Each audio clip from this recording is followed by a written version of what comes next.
Welcome to the Shakespeare Tent. Here you will find imaginative interpretations of Shakespeare's words, all created by young people. Prospero the man, Prospero the Duke, Prospero the wizard who summoned the storm. Pitter patter, pitter patter, as the thunderclaps rage. Broken sails crash and bang against the dreadful waves. Wild waves, wild waves, wild waves. The ship rocks violently as the crew leaps into the merciless sea. Dreadful waves explode like giant bombs. Fire and cracks, fire and cracks, fire and cracks. Thunder roars like a hungry lion. Bang, crash, thunderclaps. Ship shatters. The travelers shriek. We split, we split, we split. Frozen in fear. Smoke and dust fill the air. Shivering in the rough sea. Clinging to a bow, petrified. All is lost. Dreadful thunderclaps. We are such stuff and dreams are made on, and our life is rounded with a sleep.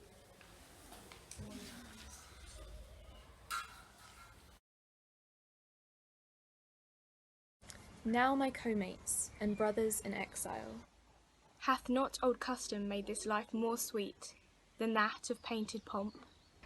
Are not these woods more free from peril than the envious court? here we feel but the penalty of Adam.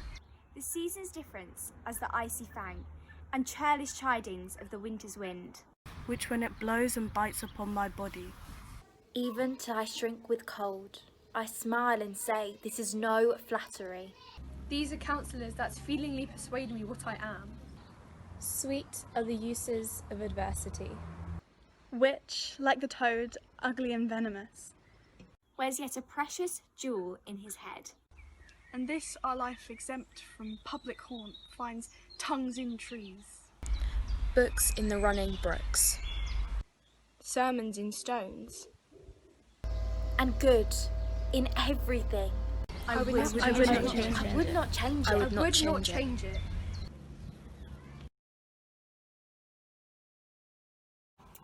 My name is Abby Wood and I'll be reading Juliet's monologue from Romeo and Juliet by William Shakespeare. The clock struck 9 when I did send the nurse. In half an hour she promised to return. Perchance she cannot meet him? That's not so. She is lame. Love's herald should be thoughts, which 10 times faster glide than the sun's beams driving back shadows over luring hills. Therefore do nimble pinioned doves draw love, and therefore hath the wind swift Cupid wings.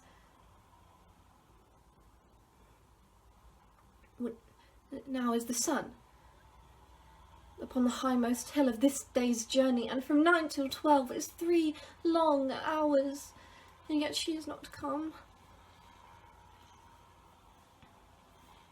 Had she affections and warm, youthful blood, she would be as swift in motion as a ball. My words would bandy her to my sweet love, and his to me. But old folk, many fain as they were dead, unwieldy, slow, heavy, and pale as lead. Oh God, she comes. Oh, honey nurse, what news? Hast thou met with him? Send thy man away. Now, good, sweet nurse. Oh Lord, why lookest thou sad? Though news be sad, yet tell them merrily. If good, thou shamest the music of sweet news by playing it to me with so sour a face. I would. Thou hast my bones, and I thy news. Nay, come. I pray thee speak, good nurse, speak. How How art thou out of breath when thou hast breath to say to me that thou art out of breath? The excuse that thou dost make in this delay is longer than the tale thou dost excuse. Is the news good or bad? Answer to that. Say either, and I'll stay the circumstance. Let me be satisfied. Is it good or bad?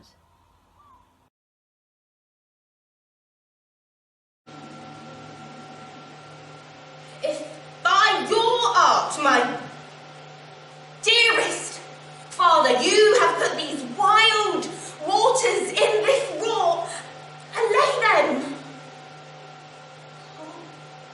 The sky, it seems, would pour down stinking pitch, but that the sea mounting to the welkin's cheek dashes the fire out.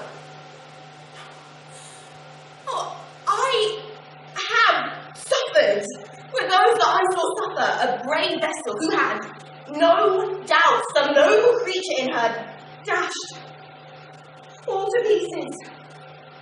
Oh, the cry did knock against my very heart. Poor souls, they perished. Had I been any god of power, I would have sunk the sea within the earth or air, the ship so have swallowed, and the fraughting souls within her. Recollected! No more amazement. Tell your piteous heart there's no harm done. Oh, woe is day! No harm! I have done nothing but in care of thee. Of thee. My dear one. Thee, my daughter, who art ignorant of what thou art, not knowing of whence I am, nor that I am more better than Prospero, master of a full court cell, and thy no greater father. More to know did never meddle with my thoughts. 'Tis time I should inform thee further.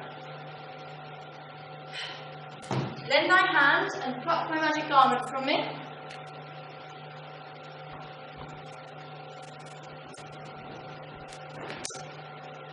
So, I there mine aunt. Wipe thou mine eyes. Have comfort. The direful spectacle of the wreck which touched the very virtue of compassion in thee, I have with such provision in mine art, so safely ordered, that there is not a soul, no, not so much provision as an hair, fits into any creature in that vessel, which thou heardst cry, of which thou sawest sink. Thou must now know further. Oh, you've often begun to tell me what I am, and then left me to bootless inquisition, concluding stay. Not yet, the hour's now come. This very minute bids thee open thine ear. Obey and be attentive. Canst thou remember a time before we came into this cell? I do not think thou canst. Then thou wast about 3 years old? Certainly, sir, I can. By what? By any other house or person?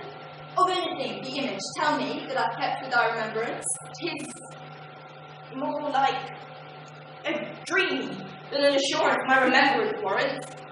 Had I not 4 or 5 women once that attended me? Perhaps, and more, Miranda. How is it that this lives in thy mind? What seest thou else in the dark, backward, and abysm of time? And if thou rememberest aught of thou camest here, how thou camest here thou mayest? But that, sir, I do not. 12 years since, Miranda, 12 years since, thy father was a Duke of Milan and a Prince of Power. Sir, you're not my father. Thy mother was a piece of virtue, and she said, thou wast my daughter, and thy father was Duke of Milan, and his only heir, and Princess, no worse issues.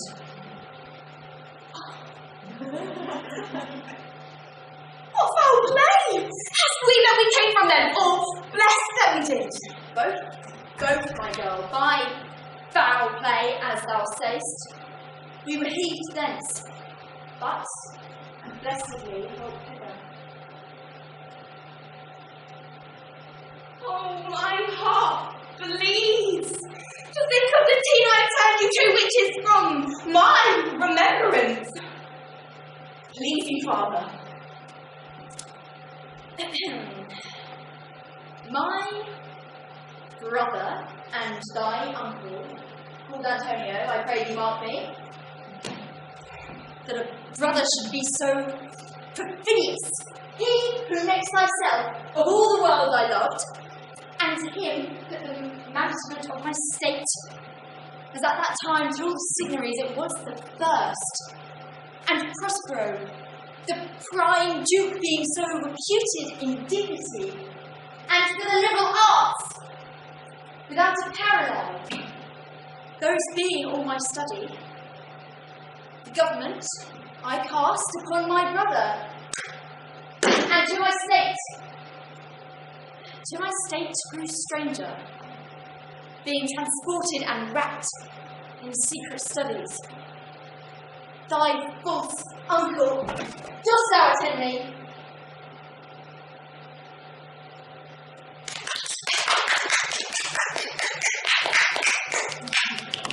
Now that well done. Do we actually?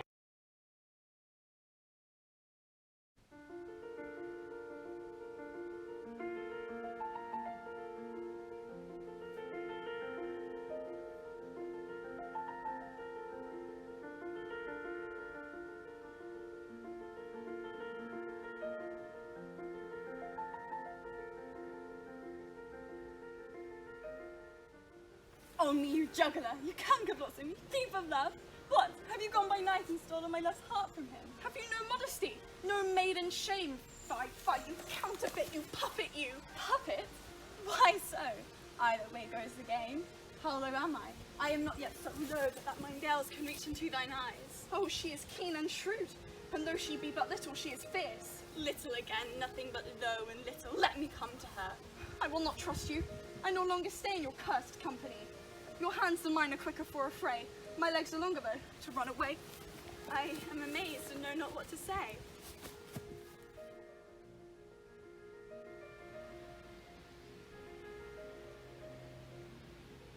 I know a bank where the wild thyme blows, where the oxlips and the nodding violet grows, quite over canopied with luscious woodbine, with sweet musk roses and with eglantine. Sweet Phoebe, do not scorn me. Do not, Phoebe. Say that you love me not, but not so in business. Now I do frown on thee with all mine heart, and if my looks can wound, let them kill thee. Oh dear Phoebe, then shall the wounds invisible that love keen arrows make. Come not now near me, I shall not pity thee. Like the lily that once was mistress of the field and flourished, I'll hang my head and perish. There is a willow that grows aslant a brook, that shows his hoar leaves in the glassy stream. Roses have thorns, and silver fountains mud. Clouds and eclipses stain both moon and sun. Daisies pied and violets blue, and ladies' smocks all silver white.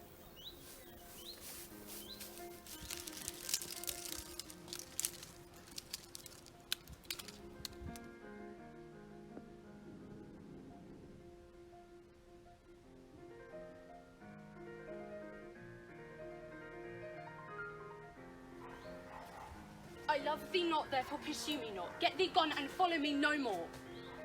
You draw me, hard-hearted Adamant. Do I entice you? Do I speak of you fair? I cannot, no, I do not love you. And even for that do I love you the more.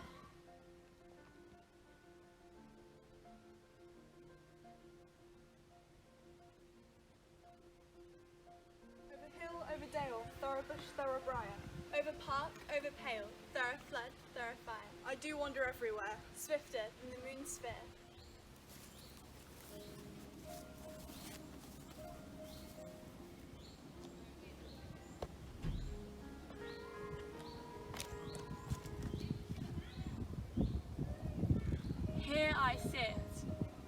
seen by any, and to the nightingale's complaining notes, tune my distresses and record my woes.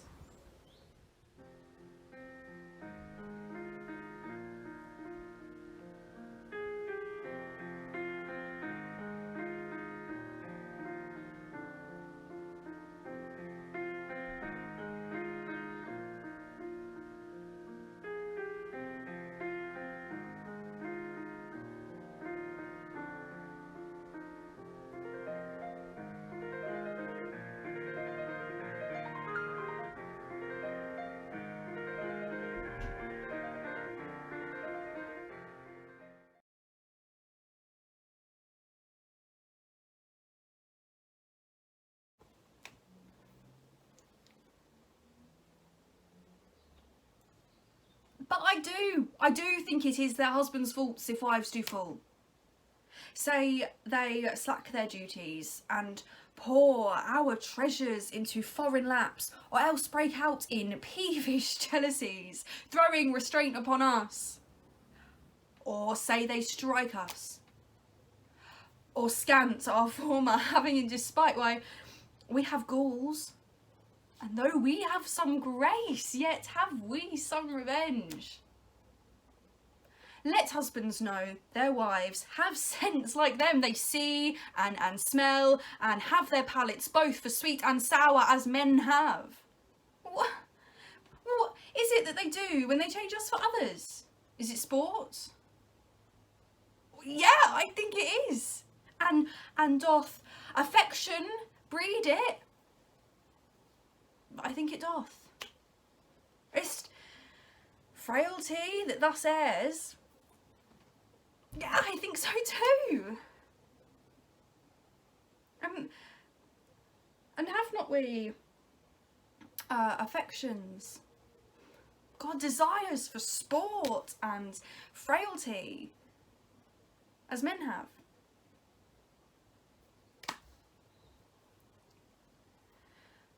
Then let them use us well, or else let them know that the ills we do,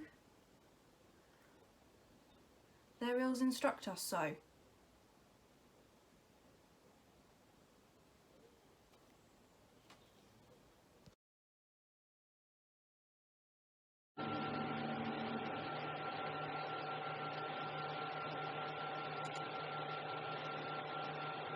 My brave spirit, who was so firm, so constant, that this coil would not infect his reason? Not a soul, but felt a fever of the mad and played some tricks of desperation. All but the mariners jumped into the foaming brine and quit the vessel. Then all afire with me, the king's son, Ferdinand, with hair up staring, then like, reeds, not hair, was the first one who let me cry, hell is empty and all devils are here! Why, that's my spirit. But was not this my shore? No, yes, close by, my master. But are they air and safe? Not a hair parent. On their sustaining garments, not a blemish, but fresher than before, and as thou badest me, in truth, I have dispersed thee without regard. The king's son Ferdinand, whom Sir left cooling in the air with sighs, in an odd angle of the isle, with his arms in his sack, not. Of the king's ship, the mariners, say how thou hast disposed of all the rest of the fleet. Safely in the harbour is the king's ship, in the deep nook, where once thou called me up at midnight to fetch dew from the still vexed Bermudas, there she hid. The mariners, all under hatches stowed, with a charm joined to their suffered labour, I have left asleep. And as for the rest of the fleet which I dispersed, they have all met and joined again, and were bound upon the Mediterranean foot, bound sadly very today, supposing that they saw the king's shipwrecked, and his great husband perished. Ariel, thy charge exactly is performed, but there's more work. What is the time of the day? Past the mid-season. At least 2 glasses. The time 6, and now must by us both be spent most precious here. Is there more toil? Since thou dost give me pains, let me remember thee what thou hast promised but not yet performed me. How now? Moody, what is it thou canst demand? My liberty. Before the time be out, No more. I prithee thee, remember I have done thee worthy service. Make no mistake, he's told thee no lies, sir, without grudge or grumblings. Thou didst promise to obey me a full year. How dost thou forget what a torment I did through thee? No, sir.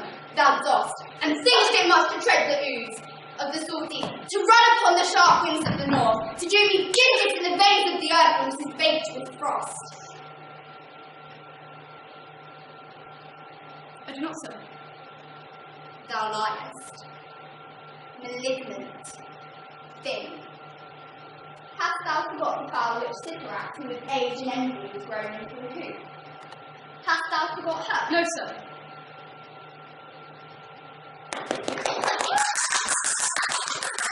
Well done!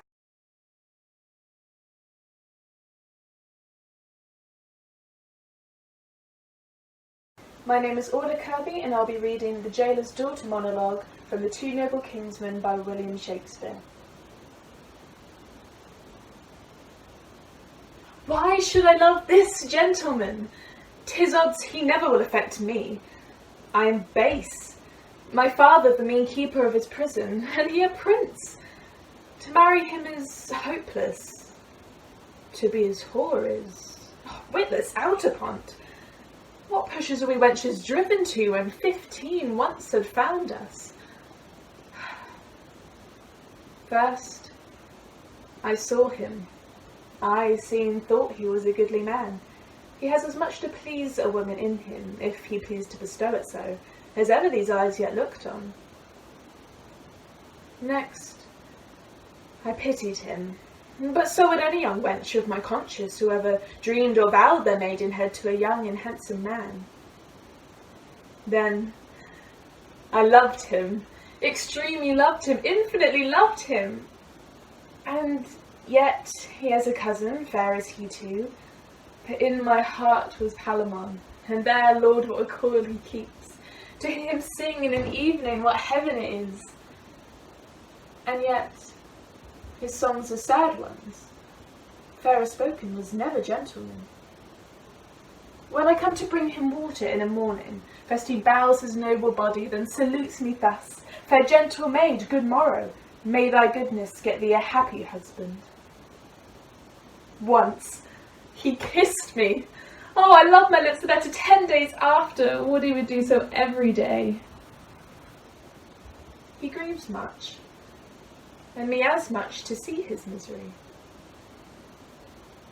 What should I do to make him know that I love him, for I would fair enjoy him?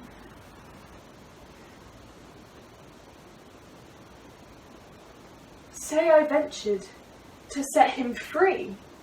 What says the law then? Thus much for law or kindred. I will do it, and on this night, or tomorrow, he shall love me.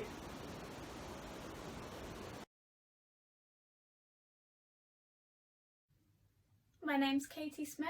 I'll be playing the character of Viola from the play Twelfth Night by Shakespeare.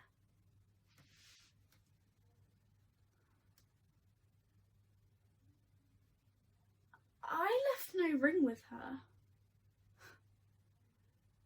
What means this lady?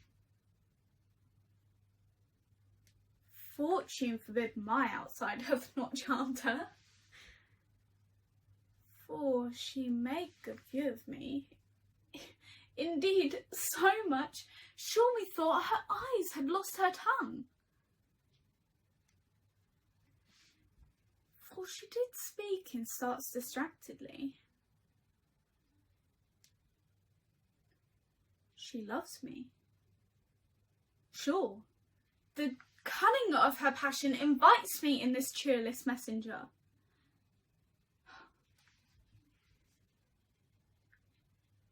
None of my lord's ring. Why, he sent her none.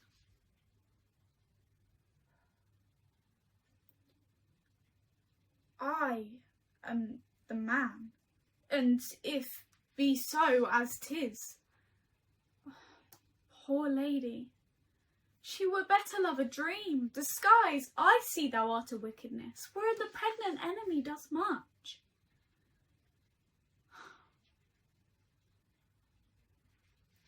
How easy it is for the proper force in a woman's waxen hearts to set their forms. Alas, our frailty is the cause, not we. For such as we are made of, such we be.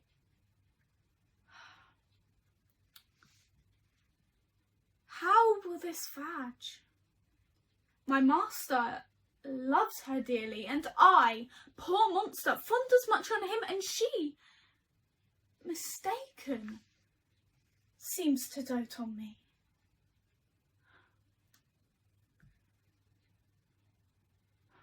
What will become of this? As I am man, my state is desperate, and as I am woman now, alas the day, what trifle sigh shall poor Olivia breathe?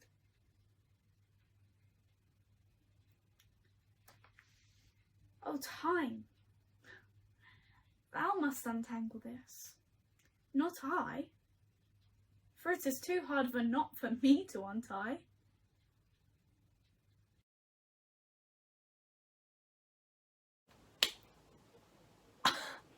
Oh, were that all? I think not on my father. And these great tears grace his remembrance more than those I shed for him. What was he like?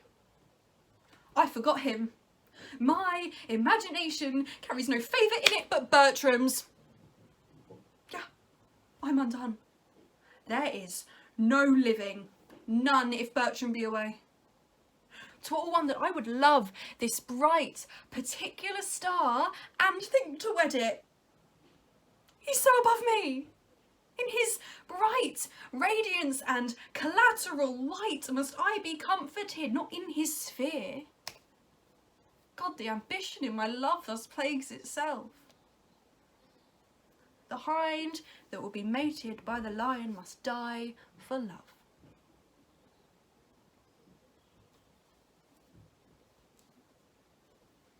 Oh, it was pretty, though a plague, to see him every hour, to sit and draw his arched brow, his hawking eyes, his curls on our heart's table. Yeah, heart too capable of every line and trick of his sweet favour, but now he's gone. So my idolatrous fancy must sanctify his relics.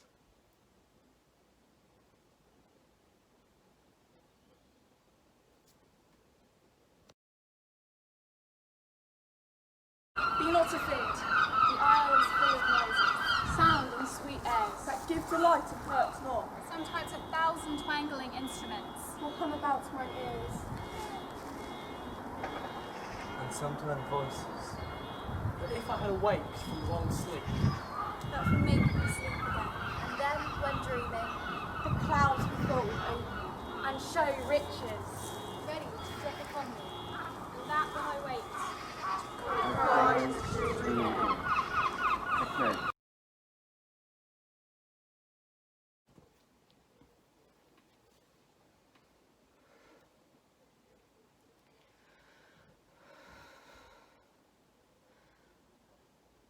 First, let me tell you whom you have condemned. Not me, begotten of a shepherd's swain, but issued from the progeny of kings, virtuous and holy, chosen from above by inspiration of celestial grace to work exceeding miracles on earth.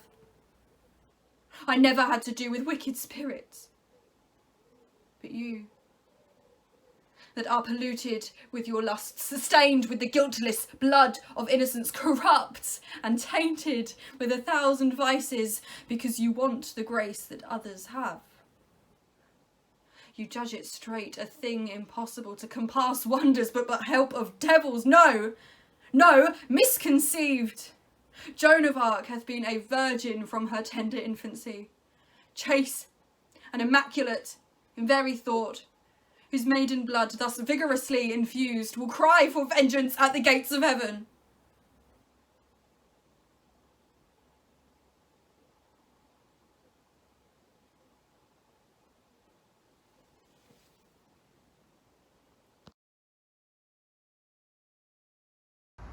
have seen, by times feel hand-defaced, the rich proud cost of outworn buried age. When the sometime lofty towers I see down raised, and brass eternal slave to mortal rage. When I have seen the hungry ocean gain advantage on the kingdom of the shore, And the firm soil wind of the watery main increasing store with loss and loss with store. When I have seen such interchange of state, or state itself confounded to decay. Ruin has taught me thus to ruminate, that time will come and take my love away. This thought is as a death which cannot choose, but weeps to have that which it fears to lose.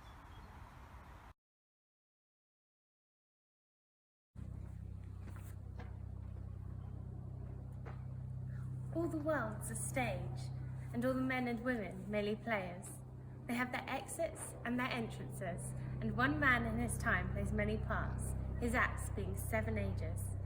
At first the infant, mewling and puking in his nurse's arms, and then the schoolboy, creeping like snail, unwillingly to school. Next the lover, sighing like a furnace with a woeful ballad. And then the soldier, jealous in honour, sudden and quick in quarrel. And then the judge, with eyes severe and beard of formal cut, and so he plays his part. The 6th age shifts into the lean and slippered pantaloon, with spectacles on nose.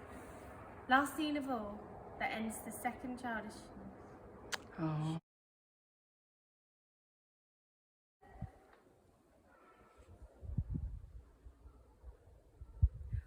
All the world's a stage, and all the men and women merely players.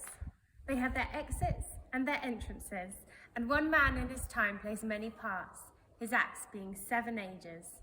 At first the infant, mewling and puking in the nurse's arms, and then the schoolboy, creeping like snail, unwillingly to school, and then the lover, sighing like a furnace with a woeful ballad, and then the soldier, jealous in honour, sudden and quick in quarrel, and then the judge, with eyes severe and beard of formal cut, and so he plays his part. The 6th age shifts into the lean and slippered pantaloon, with spectacles on nose. Last scene of all, that ends this strange, eventful history, is 2nd childishness. Sans teeth, sans eyes, sans taste, sans everything.